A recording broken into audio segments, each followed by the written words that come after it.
Hey guys, guess who? It's me again, Barry, with Barry's A-Track and Classic Car Radio Repair. And today we're demonstrating a modern conversion on a 75 Oldsmobile AM-FM-8 track radio. This comes from my friends at Tommy's Rod Shop in Arlington, Texas.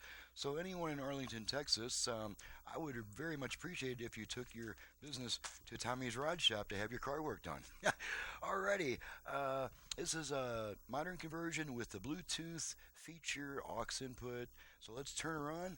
Scripture-hungry non-readers with audio Bibles in over 2,000 And the first thing we'll check is the station presets. Just make sure those work. I got them all. Got all these listening communities. Preset to stations. Your gift of any size. According to the National Weather. Stroke 23, Alzheimer's. And he said, I was just coming round the park. Now let's flip it over to AM. Make sure we pick up our AM stations marginally. You can open a new savings account in about 5,220 coronavirus, too.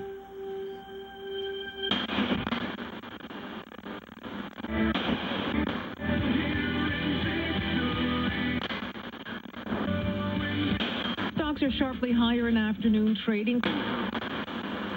This is banking reinvestment. Okay, that's pretty typical in my area. We get one strong AM station, two weak ones. There's the weak one.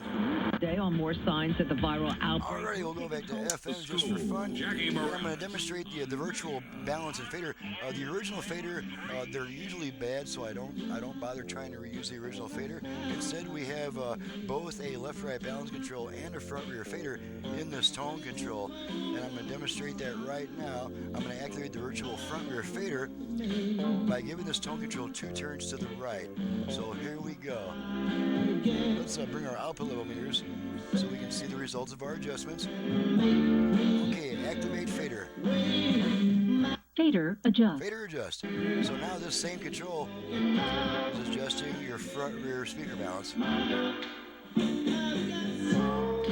I'm going to center the speakers, stop adjusting it, and... Fader set. Fader set. Okay, now you can take your tone control back to how you like it to sound. Okay, now I'm going to activate the left-right balance control. Same procedure, except we turn this control twice to the left. Balance adjust. Balance adjust. And now, the tone control is adjusting your left-right balance. Okay, I'm going to center the speakers, stop adjusting it. Balance set. Balance set. Okay, that takes care of that. Now let's activate the Bluetooth. As you know by now, I don't go to all the time of pairing it with a device and playing it. Time's just too limited. But I'm just going to activate it, make sure it goes into pairing mode. Bluetooth ready to pair. Bluetooth ready to pair. So in 90 seconds, she's going to come back on saying pairing not completed because we were not able to complete the pairing process. So while we're waiting for that, let's test the A-Track. Got some Neil Sedaka.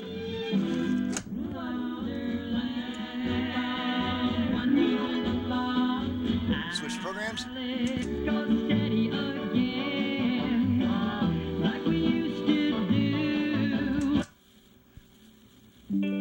don't believe a word they're saying.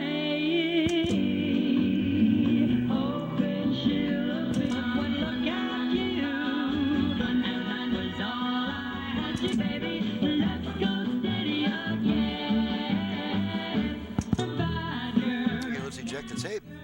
DNA test Try kits. another tape. Would you ever use an at-home Herb DNA? Albert, who I just saw in concert about 5 days ago. Super cool gig.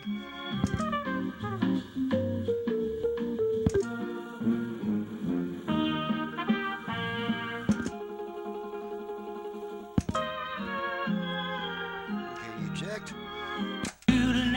Radio comes back. Let's make sure the aux input works. Just going to feed a quick tone into it, making sure it switches over. One side, other side, and now the radio is going to wait 20 seconds to come back on because of the Vox circuitry that holds onto the aux input longer than it really needs to. And there's, as promised, the lady coming back saying, Bluetooth pairing not completed. There's our radio come back by itself, and that means everything is working. The dial lamp is lit up, you may not be able to see it. So we are all done. She's ready to go back. I'm ready to get on to the next job. Probably hit the post office with this one. And I'm Barry with Barry's 8-Track and Classic Car Radio Repair. Needless to say, if you have an 8-track player either for home or for car use, or a classic car AM radio to which you would like to add FM, Bluetooth, USB, aux input, who knows what else, I'm your guy. My number is 928-533-9666. That's for paying repair work only. It's not to call me trying to find a belt or a part or to ask me how to hook up your yard sale find. And my website is in the description below. Thanks so much for watching and listening. We'll see you guys next time.